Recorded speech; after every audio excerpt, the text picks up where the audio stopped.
Welcome to the Marketing and Mindset Podcast, where we share expert tips for the mind, body, and soul to help your business thrive. Tune in for free marketing or mindset expert training to boost your business. Hello, welcome to Marketing and Mindset. As always, I'm so excited to have you guys here today and a new guest speaker today to speak on new topics. As a reminder, the Marketing and Mindset podcast is here for you business owners who need tips on mindset or marketing to help your business grow. And today we're going to be talking about a topic that I love to talk about, which is branding. We're going to be talking about landing clients with proper branding. And today we have Kayla Nias today, who's going to introduce herself and let us know who she is, what she does, what makes her an expert in this topic. And that way she can share with you guys some good tips. So Kayla, if you want to go ahead. Oh, wait, before you introduce yourself, I always forget this. I've been doing this for so long. You guys must know who I am by now, but my name is Vanessa Cooper. I'm a Pinterest marketing expert and content creator. And I'm just here podcasting for you guys to help you guys out as much as I can. So Kayla, if you could introduce yourself, let us know who you are, what you do, and how you got started in this. Okay, so first of all, hello everyone. So I got started in this about 3 years ago in the midst of my college experience. I started college as a physical therapy major and I loved it at first. It sounded like something I really wanted to do, but eventually I realized I needed a career in something that was a little bit more creative, something where I had a little bit more freedom. I started off with YouTube and I was really learning the ins and outs of the channel, really trying to determine how can I make my certain intros and outros and banners look good to catch the eye? What can I talk about in my YouTube channels to attract a certain audience, the audience that I was looking for, which were college students that had questions about their college experience.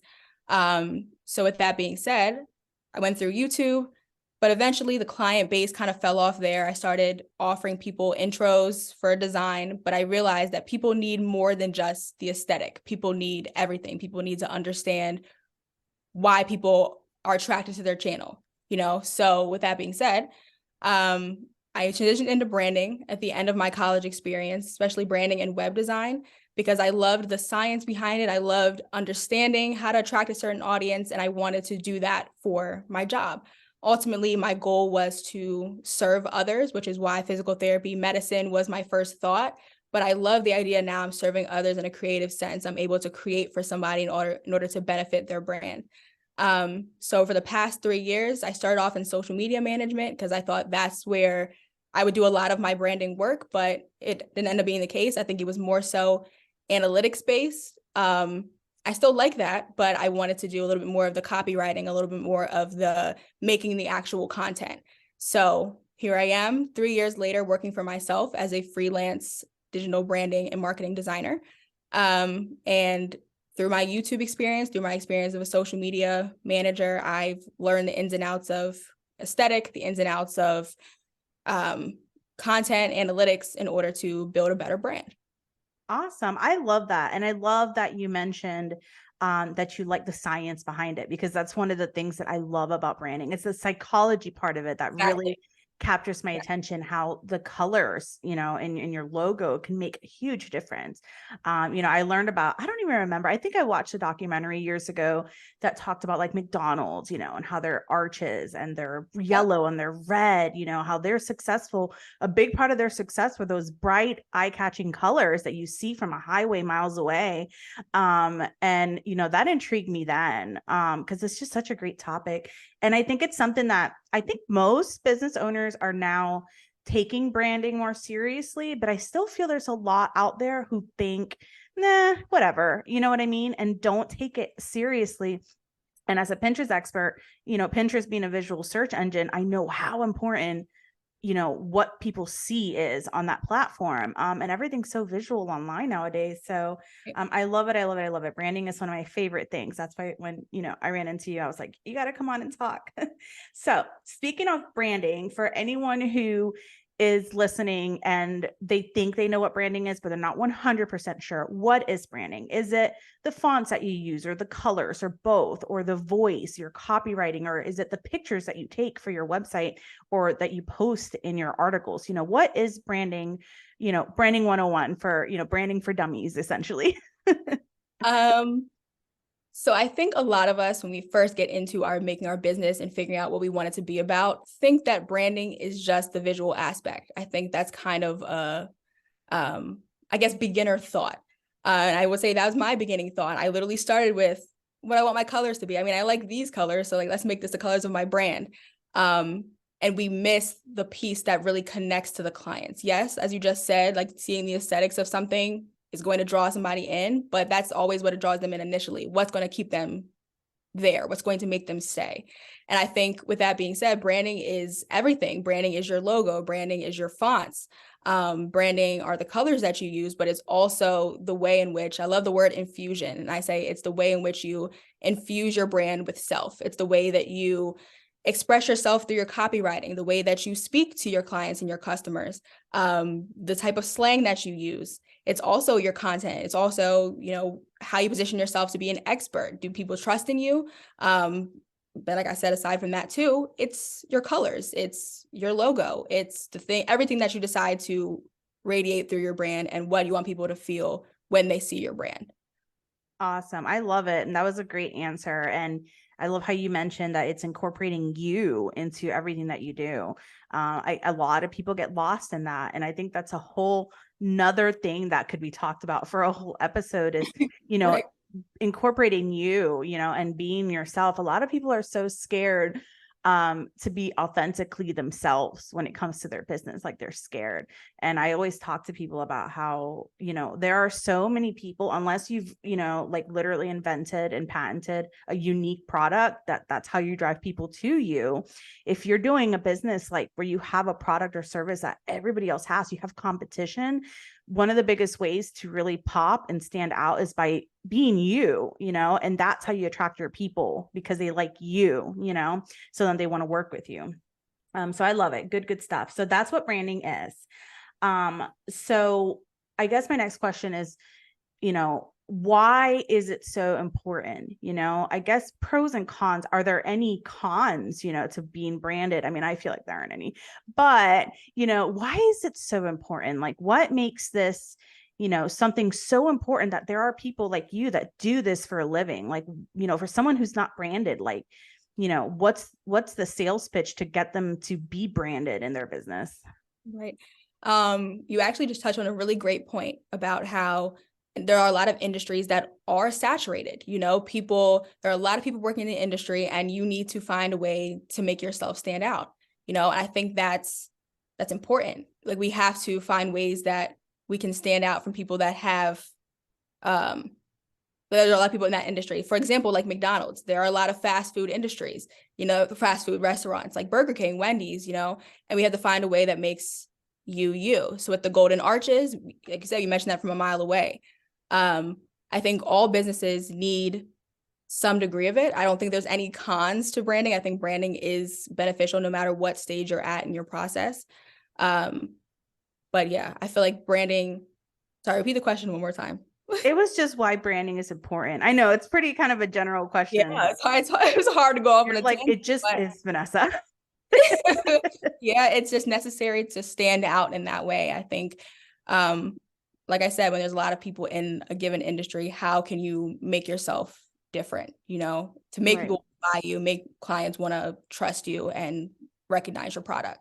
Yeah, no, and that's true. And honestly, there's probably so many different things that we could talk about just with this question alone.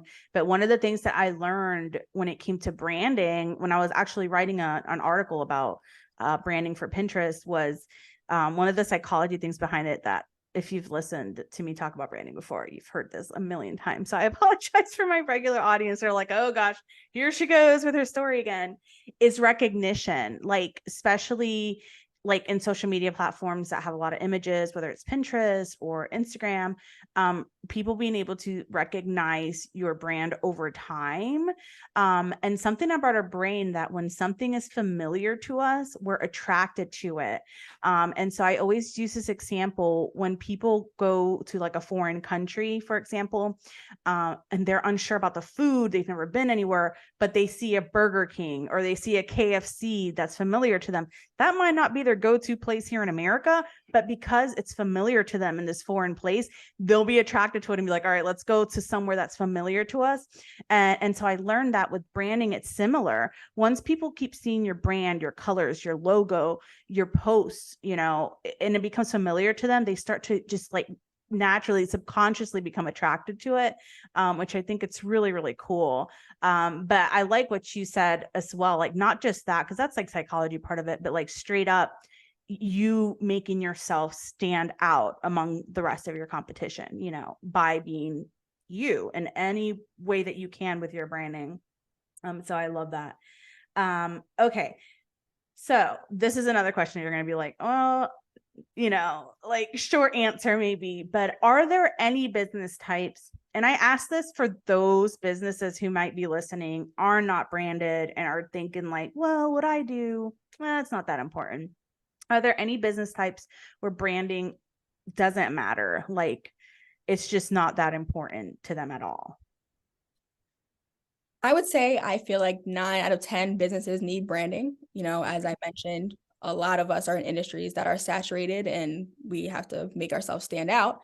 I would say that 10% of businesses that don't need branding, I believe, are ones that are necessities, ones that we need in order to survive in a certain way. So whether it's like, I don't know, gas stations or water companies, like, you know, there are certain businesses that we need, so there's always going to be a customer, you know, and I don't think they worry about branding as much.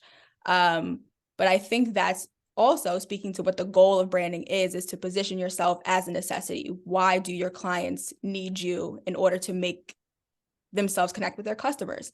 So as I said, yeah, 9 out of 10 businesses need branding because we might not be necessities. We might not be automatically understood as to why people need you, you know? So you need to really speak to that in your branding. Why is it necessary that people book your service, but also book with you? What makes you different? What makes you that necessity that your clients need to succeed in their own business, which is the ultimate goal, you know? Right.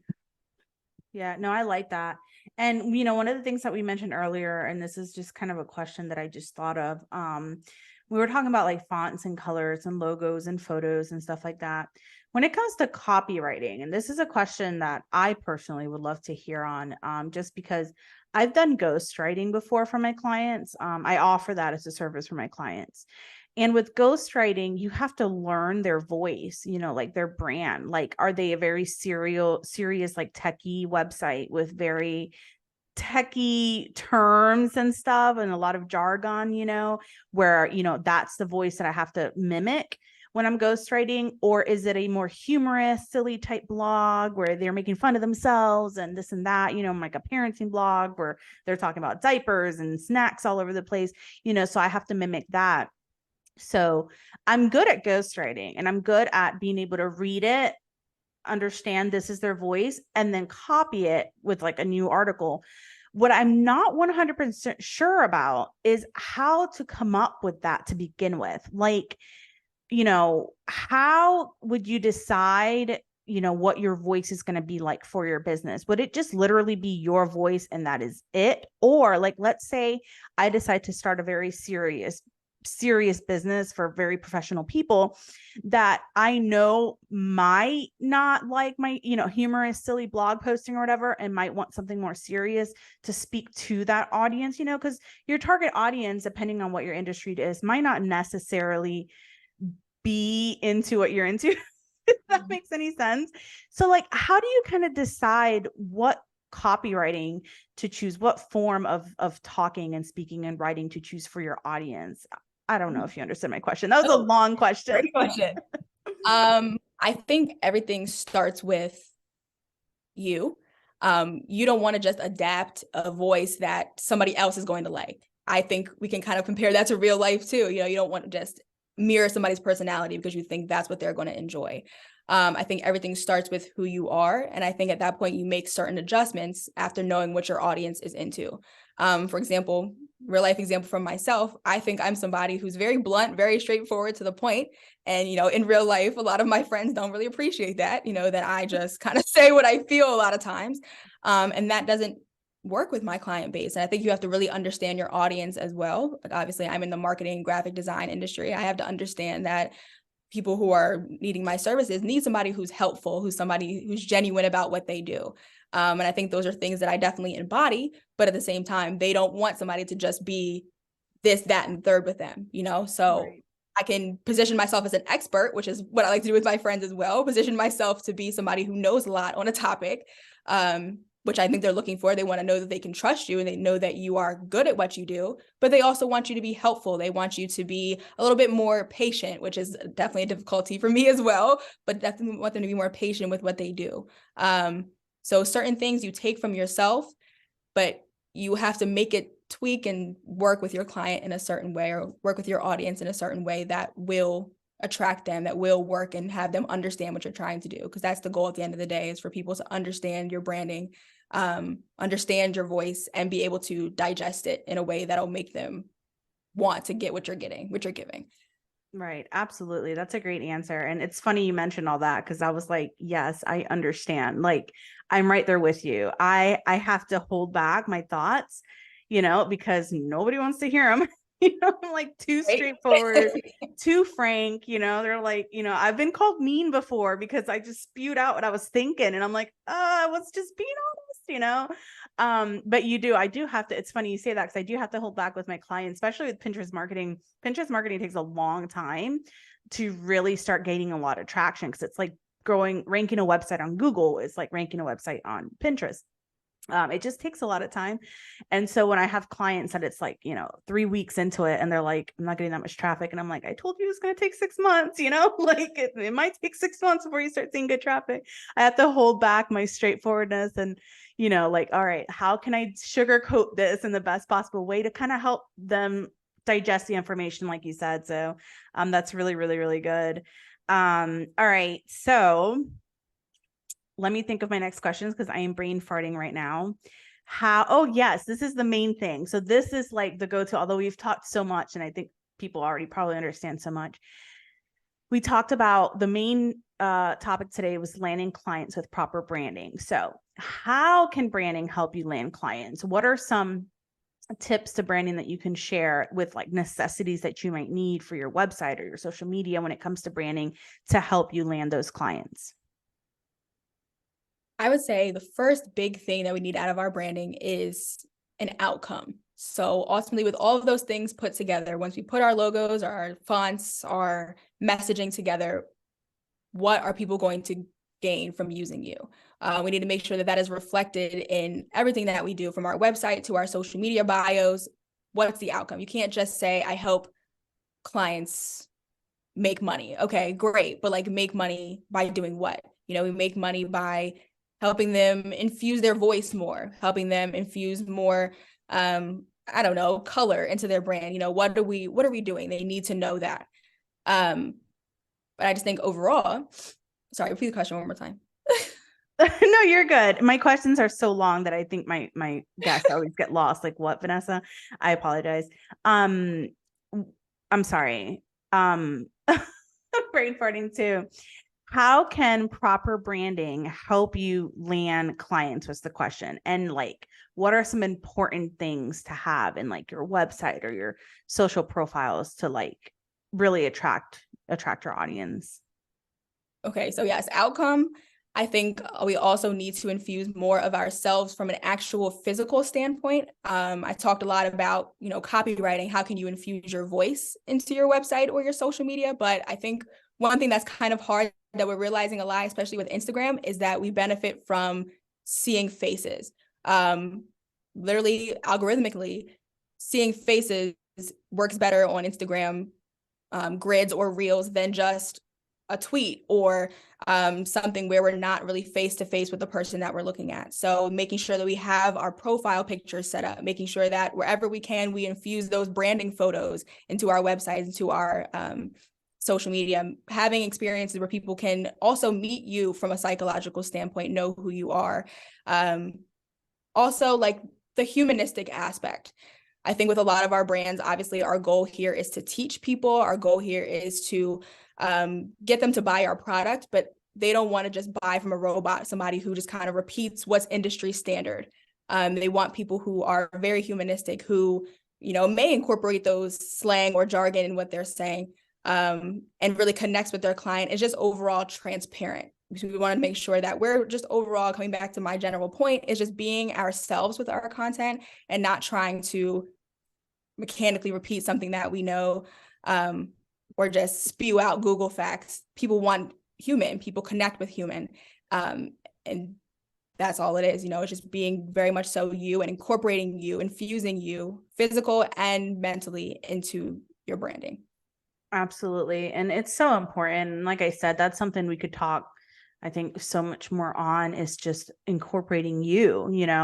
And I think for someone who's listening to this and that terrifies them, because I know people struggle with that and it scares them. Like, what do you mean incorporate me? They want to stick to the business type posts and the very technical posts or the salesy posts, and they don't want to be themselves, and just like be who they are. And like I've spoken on this before, like me, for example, I ended up putting a static grid on my Instagram, and I just post reels that don't even show up on my grid, just like in just the reels, to like advertise things or whatever. But I realized that myself, like, I really don't have time to sit there and post a lot on social media. I also don't really gain my clients through social media. So that's really just to help some people find me, but it's not my priority, nor did I want to, like, it was stressing me out to try to like post reels daily and, post on there all the time. And I wasn't going to hire someone to do it either, just because like I literally, people hire me to do stuff like that. Like, I can't get myself to hire someone to do something I should just do for myself. But I made a choice. Like, you know what? This is going to be a part of me. People are going to learn that I'm not going to be that consistent on social media. And that's a part of my brand. Like, I do as much as I can when I can. I don't, I've not seen the benefits for me, like posting consistently, to not. I know you should, especially if that's where you're getting your clients from, but that's not how I get my clients. So I was like, you know what? I'm not going to do it. I'm not going to just like follow the crowd. I'm going to be myself. I'm going to static grid it. I'm going to post my reels to promote like my, my blog episodes and things like that. And just like be real about it, instead of trying so hard to be someone that I'm not, because I was inconsistently posting anyways. And I'm okay with it. And I've done it. And like, nobody has messaged me like, what's wrong? I don't see any posts anymore. Like, it just is what it is. And I'm very honest too with my email list when I do email them. And if it's been a while because life got busy, I let them know, hey, it's been a while. Life got busy. And I'm always just like honest about who I am. And hey, I've been busy, but I'm here for you guys if you need me and all that. And I just think that people need to like really like do what you say, like just like really pour themselves into it, even if it seems sloppy. That's okay, because sloppiness or being overwhelmed or being stressed with business is something that we can all relate to, and being able to relate to your audience is so important, especially when it comes to growing your business. So it's all so good. So for anyone who's listening to the episode and they have never even thought about like really getting branded, it's just been kind of like doing whatever, just popped up a website, came up with stuff, the fonts are all over the place, their copies just, I don't know, they might be AIing it for all we know. I don't know if that's a word, but I just came up with that, AIing it. What are some tips to help them even get started with branding? Like when they're like, I don't even know where to begin. What are some advice, some tips to getting started with branding their business? I think the number one thing in order to start branding your business is understanding your business. Start looking into who your target audience is. Start looking into how, as I keep saying, how you can infuse you into your brand. What are your values? What are things that are important to you that you want your brand to also stand on? I think it's just really starting off by realizing what the ins and outs of your business are. This might sound crazy, but a lot of times we might need to start by DIYing things. If I feel like I want my brand to represent fresh and innovative and professional, I might try to put together some colors to represent that. So, grays and blacks and whites, elegance, sophistication, might put those together to see what they look like. I think a lot of brands start with doing their own kind of thing. We're at a place where we don't have maybe $1 million funds to be able to devote to having somebody design our brand. So definitely start by looking into your brand, figuring out what you want it to represent, figuring out what you want people to feel when they look at your brand, and then just do some research into what things you can do. Look into color psychology, research into target audiences. Think about what you can do to make your brand do what it needs to do to attract the right client. I love it. And I love how you said research color psychology, because that's so much fun. It's so much fun to me. Like, I love the psychology that people don't think about when it comes to marketing, and growing a business. Like, not enough people are thinking about this. So look it up, do your research, research the color psychology, learn about how like the colors you choose can like make a huge impact, to your business. Cause I just think that's great. Okay. Good advice. All right. So first of all, thank you so much for coming on here and talking to me today and about all of this and giving us all this information. It's so good. Where can people find you? One, share with us, where can people find you if they want to connect with you, or if they need your help with their own branding and, want to reach out to you for that. And then I'll be sharing a link in the show notes where they can connect with you. And if there's any offers that you want to share with the audience today. Okay, great. So you can find me on my website. It's www.kincreative.com, KIN creative.org. Or you can reach me out on my Instagram, which is instagram.com/@KinCreativeAgency. Same on Facebook @KinCreativeAgency. Offer that I have for you guys today. If you go on my website, you can find my branding blueprint, which will help you create a unique branding identity, just kind of put everything together that we talked about today. Figure out your brand story and just figure out your values, your mission, and how you can put all of that together to develop a compelling and captivating brand that your clients will fall in love with and want to buy from. Awesome. I love that. And I think anyone listening to this episode who really has not taken their branding seriously needs to get this branding blueprint and get started, because it really can make a huge difference to your business. I honestly might even get it just to make sure that I've like done all of my proper, and I've had my business for years, but still, like, who knows, I might do your branding blueprint, adjust some things with my branding, and like it can make a huge difference for it. So definitely take your branding seriously. If you haven't, reach out to Kayla, do the blueprint, and hopefully you guys learn. I'm sure you guys learned a lot today, if especially if you didn't know much about branding, just how important it could really impact your business. So thank you so much, Kayla, again, for being here today. I really, really appreciate it. Great conversation. And thank you guys so much for listening to the Marketing and Mindset podcast. We will be here with a new guest speaker next time. And my co-host, Connie, who, if you guys have been following us since we were on Clubhouse, used to co-host with me. She will be back soon to be co-hosting as well. So I'm really, really excited to have her back. Thank you again, Kayla, for being here today. I really, really appreciate the conversation. And I hope that you guys have a wonderful rest of your day. But we're out for today. Bye.